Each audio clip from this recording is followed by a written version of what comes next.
and the isotopes has different amounts of energy. So what was the importance of these theories? Isotopes has energy. But what is the energy of the isotopes? In this case, we're going to measure in one physical unit, that is the mega electron volts. Ready? These mega electron volts can be represented in the nucleus tables. Ready? So did you remember that in previously classes I said that I'm going to show you a table of nucleus?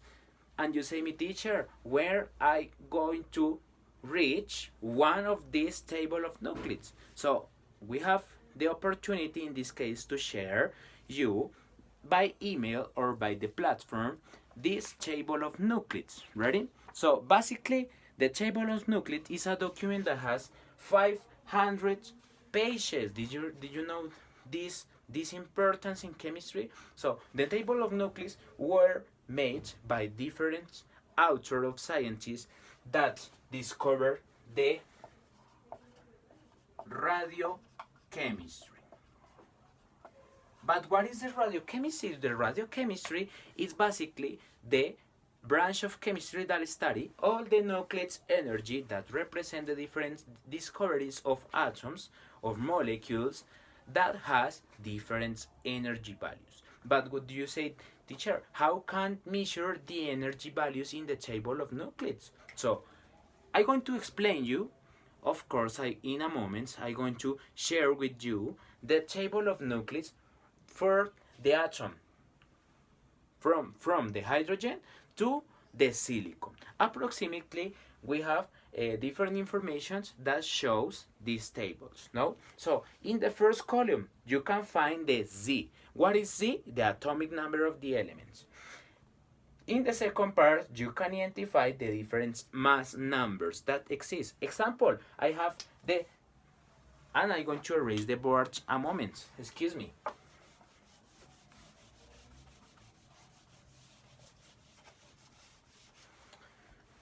So I have the selenium, yes? And you can see that the selenium have different atomic numbers, so has atomic masses different. In this case, I'm going to put the selenium 32. The selenium 32 is an isotope that, of course, has a value that I can search or that I can represent in my table of nucleus.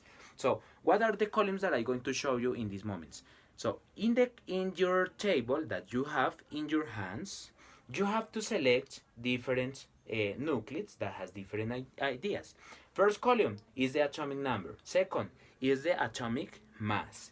Third column is the abundance. And you say, teacher, how can I represent the abundance, or what is important, the abundance in the isotopes? So basically, you can find different nucleus that shows different times of decay modes or representations that shows different disintegration of atoms that are in different times. No, so abundance is not important for these moments. Ready?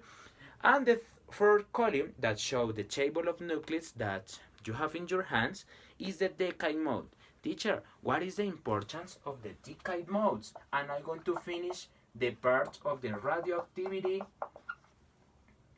that is in this period of time between 1930 to 2020. So radiochemistry is so useful because it's an actual branch of chemistry that represent the different energies of the isotopes and show its energy. And of course, it's important to determine the uses. So radioactivity that is measured in this period of time has two different contributions. That is the decay modes. And you are going to put in your glossary the decay modes, modo de decaimiento. What is the decay mode? It's energy in form of radiation that represent the atoms. Ready? So the atoms can generate radiation. Ready? But which kind of radiation can be represented in three different particles that you have to um, deep in a little moment with a short activity that I'm going to show you linked with this video. So, the radiation that can be represented in these three symbols. Excuse me. This is the gamma. This is the radiations alpha. This is the radiation beta, and this is the radiation gamma. Ready? So we have three different types of radiation that show the atoms. And of course, if you have an atom or an isotope that has more or a lot of quantities or amounts of energy, of course, can generate different radiation. And did you remember that when Marie Curie discovered the radium and polonium, so take into account that the radiations was important in these atoms and generate different shapes and different radiation representations of atoms. So in these moments I'm going to show you in the table of nuclides that exists the decade modes. So if you see in your table, you have to find the beta symbol, the alpha symbol, or the gamma radiation. And you see, teacher, what is the importance of this radiation? Did you remember the last class when I explained the X radiations or the X-rays? So the X-rays were totally important and nowadays are necessary to take radiographies.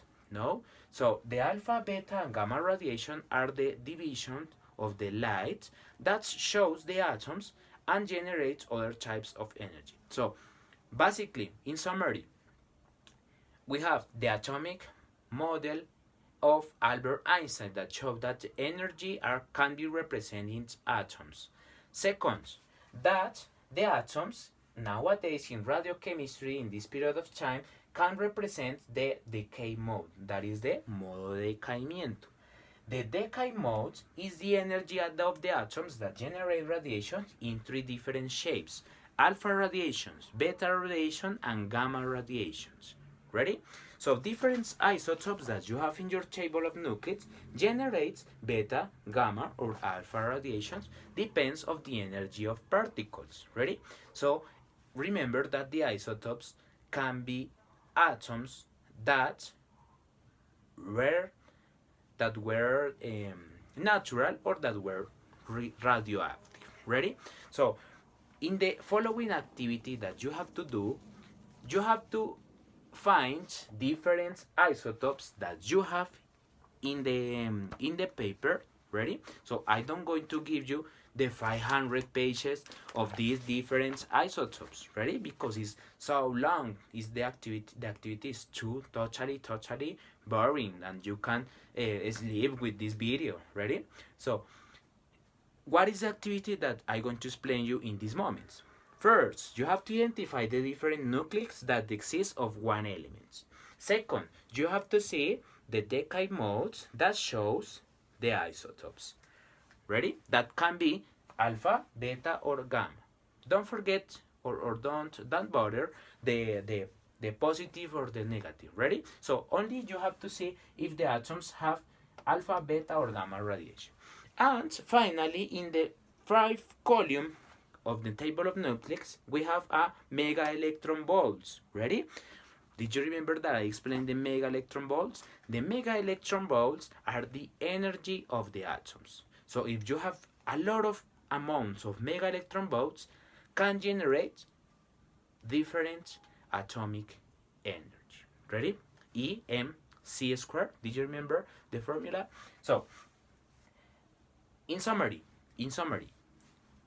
two different ideas. The contribution of Albert Einstein about the different theories of the isotopes uses about the energy in mega electron volts, and second, the decay modes that can be represented in these three types of radiation of the different isotopes.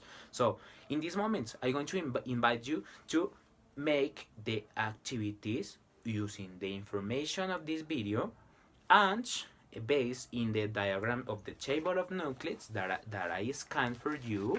Ready? And you can ask me some different questions about the uses of isotopes. Ready? So thanks for listen to me, and we're going to come back in a next explanation. So bye bye, guys.